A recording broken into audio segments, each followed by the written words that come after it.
I used to watch the show with my kids.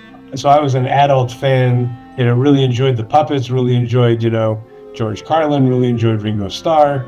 That was when my kids were growing up, and we would sit and watch Thomas. It played a large role in me pursuing getting the assignment of scoring the film, is because I was a fan of Thomas and knew the characters' names. I'm kind of blown away how big Thomas is. I did not get a sense of the scope of it. Walking into toy stores and seeing entire walls of just Thomas materials and, and of course, lunchboxes and rulers, and it was huge. Obviously, the Thomas moments were smaller little moments. It was visually exciting to watch. I also really loved the fact that my kids loved watching it so much. And as much as watching the show, I was watching it through their eyes and how attractive this was to them. Again, I was kind of a little bit blown away by how many different companies were under the Britt Allcroft umbrella, because one company that just did licensing of the show, and there was another one that just did licensing of the image for products, and they had offices in like 6 cities. I mean, it was massive. A week before Britt's passing, I talked to her on the phone because she was working on a book about her life, and I told her the story I'm about to tell you. I was aware of the movie because of the trades in Hollywood that list what's in production and stuff.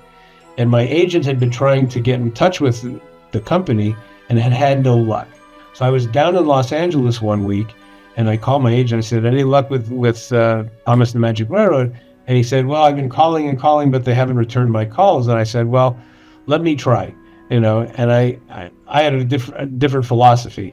I was going to call them every 5 minutes until somebody answered the phone and not leave any messages, because I don't want to be a pest. In my office, I used to have a certain kind of telephone that would automatically redial if it got a busy signal.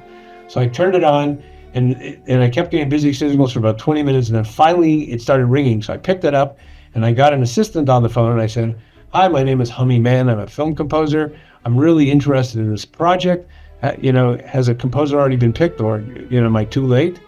And they said, "Oh, no, your timing's actually very good. She's in Los Angeles and she's meeting with film composers. Why don't you run over some of your materials?" So I grabbed a bunch of soundtrack albums of other movies I'd done, drove to her house. I was met with the housekeeper, and the housekeeper took the CDs and said, "Thank you very much," and closed the door.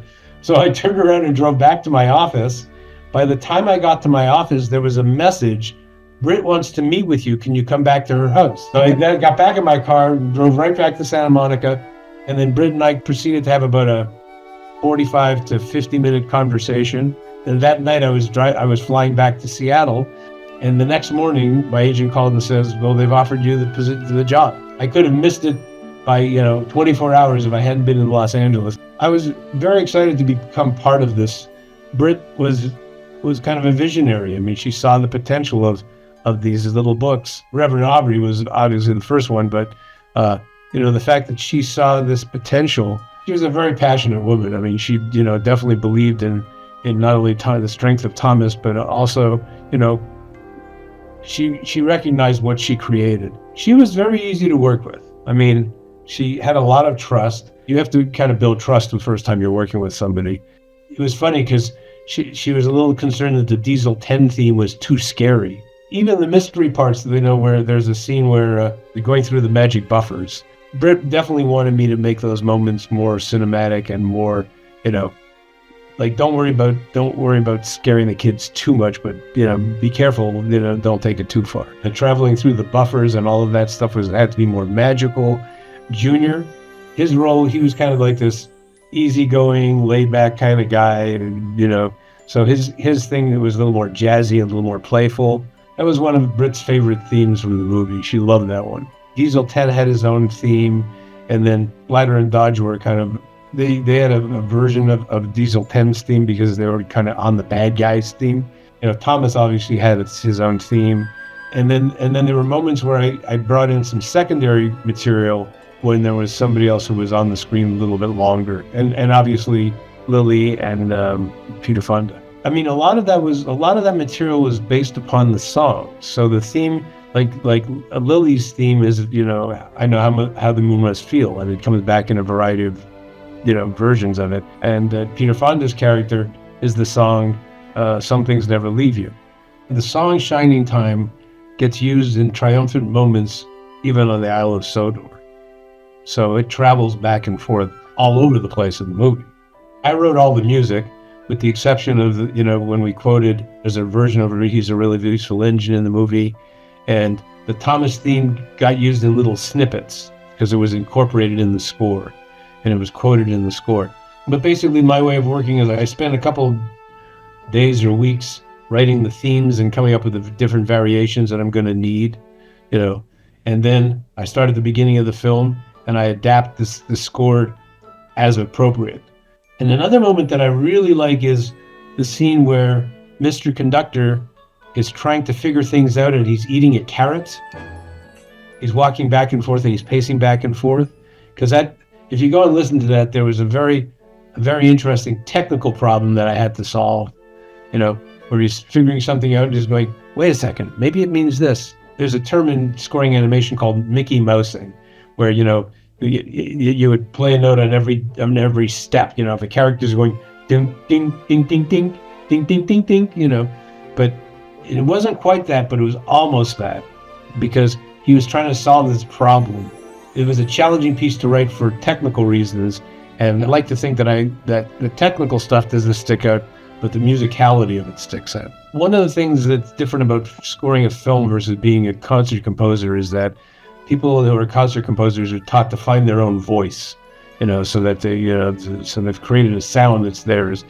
And I think that the job of the film composer is to find the voice of the film. Does it become more fantastical or more just living in the Isle of Sodor?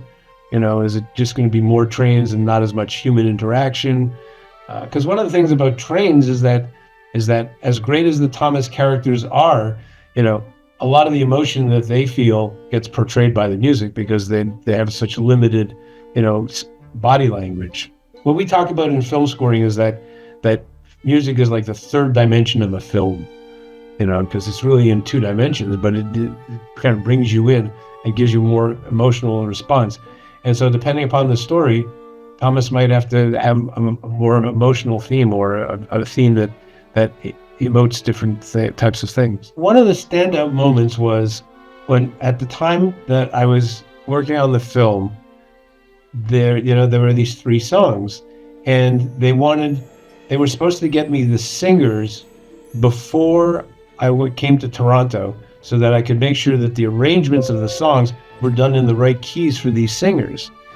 Anyway, push comes to shove is they didn't get me the singer who was going to sing Shining Time. Now, the arrangement had been living in my brain for weeks.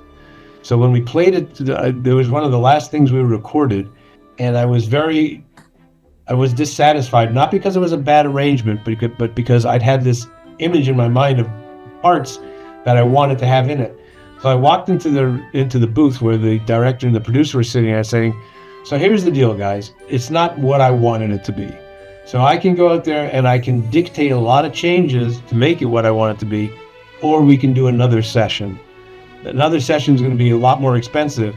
And here the producer and the director basically agreed that they loved the score so much that they said, no, we'll let you come back tomorrow and we'll do it again. They were that supportive of the score. Was pretty rare and pretty spectacular. There's a whole backstory about the fact that I wasn't the first composer that was on the film. John Barry was supposed to do it, and then for some reason he was unavailable. He was the person that I guess Britt originally wanted to work. The film went through a lot of modifications. There was another character in the movie who got cut out on the cutting room floor, P.T. Boomer. So originally he was the bad guy, and then it didn't end up that way, and Diesel 10 ended up being the bad guy. So it was very interesting to see the film kind of get remolded. And it primarily because the film company that was the producing entity was very concerned about the fact that when Thomas wasn't on camera or the trains weren't on camera, the audience got restless. And they based that on a test screening where they had almost exclusively 4-year-old kids. I think that Britt believed, and probably rightly so, that this movie could go to kids that were older, maybe 10 or 11 even. She was very upset that when they chose the test audience for the test screening, that all these kids were very, very young. And so the production company basically, I can't say forced her, but convinced her that they should play on the strengths, which is really Thomas, and we don't need P.T. Boomer because he's just a bad guy that no one's going to watch anyway. It was an unfortunate thing that, Britt, I think probably to the end, probably regretted that she didn't stand up to the producers and make the film that she wanted to make. There's a thing in the movie business called final cut, which means that the director gets to make the movie they want to make. Very few directors are given final cut. It's not a common occurrence. There are moments in the film where there's dialogue, luckily none of the trains move their lips, so they could put any dialogue underneath the train. But there are moments in the film that I'm familiar with where there's a cut to Peter Fonda, he's in the middle of a sentence, and then they cut away to get Lily's reaction, and it's a new line. It wasn't the line that was in the original screenplay. It's interesting because the first thing that I was asked to work on were the songs in the movie. The Shining Time song, Some Things Never Leave You, and I Know How the Moon Must Feel. And that was going on while they were still going through the re-editing process. I don't remember if I wrote a theme for P.T. Boomer or not, because they were recutting it, cut into the time from the score, because I need to have the picture locked or no longer without any more edits going on. They kept on sending me different versions of the film, not to score, but I needed them in order to start figuring out which characters I'm going to have to write themes for. Part of the trick of scoring a film is that you have to hit all these timings, and everything has to match. When you cut to this or you cut to that, or a piece of action happens, the music has to respond to it. So you can't really start until they've got the picture pretty much locked. And when I first got on, like I mentioned, the first screening that I went to had P.T. Boomer in it, had a lot more Peter Fonda and Mara Wilson's characters. The other thing that was very interesting is that some of the train characters, their voices kept changing every time that I get a different version of the film. Britt wanted, John Barry or me, so they wanted us to take it up another level. And that's not to say, Mike and Junior wouldn't have been able to do it. They were probably pretty angry at me because apparently at some point they thought they were going to get the score of the film. So I think that they probably were not happy that I was. It was one thing losing out to John Barry, and I understand I would have been upset also. I used to work on The Simpsons, and the lead composer of The Simpsons didn't get the score of the feature film of The Simpsons. So the one thing that I wanted to do is I wanted to, respect what they had done, which was, he's a very useful engine, So I actually quote that in the opening of the movie, and then I introduce my theme. I wanted to pepper the score with little bits of flavor of those two pieces. And I've been told by Brennan that Mike really liked the score. I'm sure, again, knowing the history that I believe they thought that they were going to get the score, and I could understand them having a certain amount of animosity towards me. But I was totally unaware of what was going on until literally after I'd finished the project.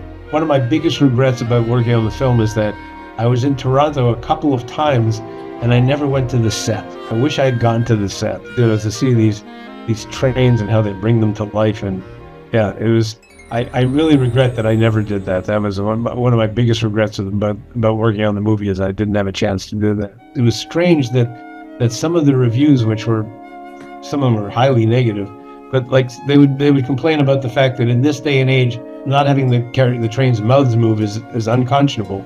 To me, part of the flavor of Thomas. I've enjoyed watching people, reenact parts of the movie with my score, especially the chase sequence.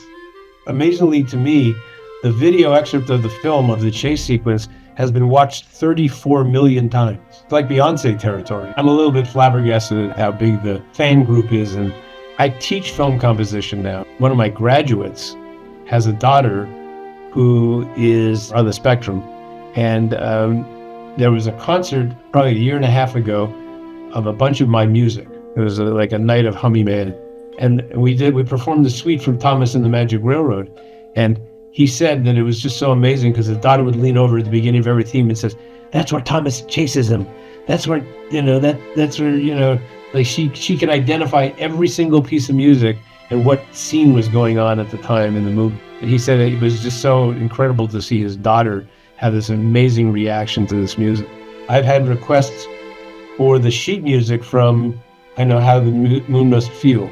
There was a woman who was auditioning for a Broadway show, and she wanted to use that song as part of her audition. I've had a number of people who've written me over the years and said, this is the first orchestral album I ever owned, and it made me want to become a musician. And I'm now an aspiring film composer because of your soundtrack to Thomas and the Magic Railroad. Just the fact that there's all these Thomas fans who love the movie and who have supported the movie and who, obviously I'm honored when people want to record my songs or take pieces of my score and recut their own versions of things. Yeah, and it was a great working experience. These people really, appreciated what I brought to the party and gave me all the resources necessary to do it. I mean, we had like an 85-piece orchestra. That's not an inexpensive proposition. I think there's no question that I'm very thankful that the fans have taken so much to my music. And thank all the people who've written me amazing emails and told me amazing stories about how the music has affected them and affected their lives. I'm honored that there's that I'm now kind of embraced by this incredible fan base of these people who see the magic in Thomas, and I'm proud to be part of it. I'm proud to have played a role in it, and I'm glad to be someone who was part of the creative team that created some product that you all have responded so positively to. So thank you.